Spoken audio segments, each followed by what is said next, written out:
সকাল তখন 7:30। হ্যাঁ, ঠিক 7:30টার সময় দাঁড়িয়ে আছি মাকে নিয়ে বাস স্ট্যান্ডে। কেননা আজকে যাচ্ছি এসএসকেএমে মাকে আবারও ডাক্তার দেখাতে। হ্যাঁ, ৩ মাস কিংবা ২ মাস পর পর মাকে ডাক্তার দেখাতে যেতে হয়।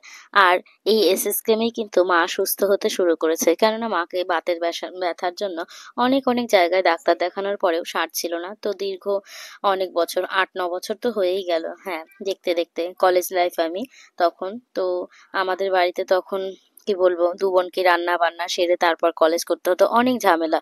কি বলবো, মা অসুস্থ হলে যে ফ্যামিলির কি দশা হয় সেটা মানে এর আগে হয়তো জানতাম না। পরিস্থিতি যখন ঘনালো, আমাদের কাছে আসলো, তখন বুঝতে পারলাম যে হ্যাঁ, মাহীন বা মা অসুস্থ থাকার এই পর্যায়টায় যে মানে আমাদের জীবনটা কিরকম হতে পারে নারকীয়, সেটা হয়তো এই সময়টা না আসলে বুঝতেই পারতাম না।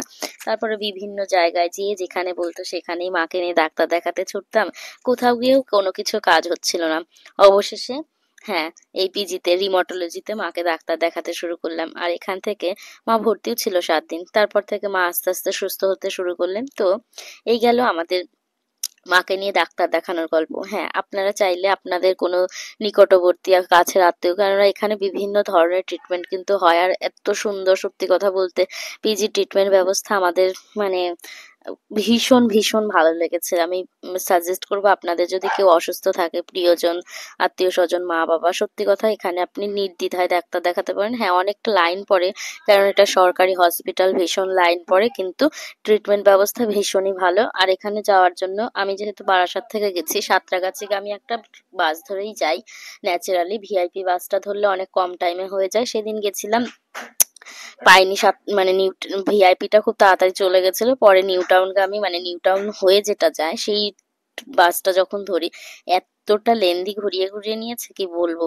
এই যে বিশ্ব বাংলা গেট ফেট সব দেখিয়ে নিয়ে তবে নিয়ে ছেড়েছেন। যাই হোক, তারপরে আমি খাবারের ব্যাগ, জলের বোতল, যে যে জিনিসগুলো রেখেছিলাম র্যাকে, আমি কোনোদিন রাখি না ন্যাচারালি, রাখলেই ভুলে যাই, তো রেখে নেমে গেছিলাম। তারপরে বাসের মানে নামার পরেই আমার মনে পড়েছে যে আমি ব্যাগ রেখে নেমে পড়েছি। তারপরে দৌড়েছি বাসের পেছনে, একদম রেসারদের মতো এক দৌড়।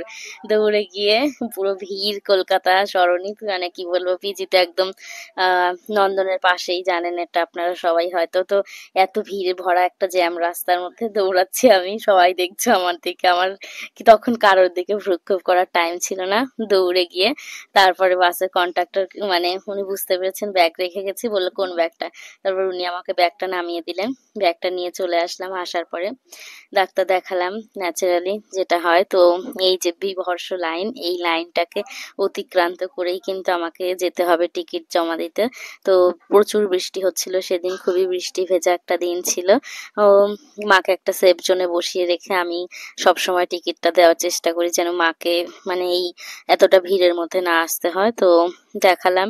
আর এখানে কিন্তু অনুসন্ধান অফিসে আপনাকে সমস্ত রকমের ডিটেলস দেওয়া হয়, মানে আপনি কোন দিকে যাবেন। এত বড় হসপিটালে কোথায় কি আছে, এত বছর ধরে আসার পরে হয়তো কত কিছু চিনি না, এরকমও ব্যবস্থা হয়। এমন এমন সিচুয়েশন চলে আসে। তো আলটিমেটলি ডাক্তার দেখানোর জন্য চলে এসেছি আমরা ভিতরে। দেখালাম, এখান থেকে একটা ইঞ্জেকশন লিখে দিয়েছে, মাকে ইঞ্জেকশন দিতে হবে। তো ডাক্তারবাবু আসবেন, তারপরে দেবেন। ততক্ষণ আমরা ওয়েট করে নিচ্ছিলাম এখানে বসে। তারপর ডাক্তারবাবু এলেন, মাকে ইঞ্জেকশন দিলেন। তারপর আমরা চলে আসলাম টুকি টুকি পায়ে। এবং আসার সময় কিন্তু ভিআইপি বাসটাই পেয়ে গেছিলাম, এবং ভিআইপি বাস ধরে খুব তাড়াতাড়ি বাড়ি এসেছিলাম। এবং আসার পরেও আমার কাজ শেষ হয়নি, কেননা তারপরেও আমার ছিল পড়ানো।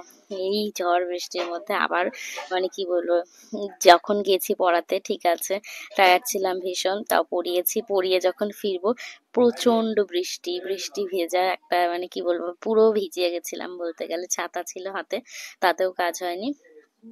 তারপরে একটা ফার্মাসি, ওষুধের ফার্মাসি, মেডিকেল ইয়েতে বসেছিলাম অনেকক্ষণ। বসার পরে যখন বৃষ্টিটা একটু কমলো, ওখানে বসে বসে জেমস খাচ্ছিলাম। তারপরে বাড়ি ফিরলাম।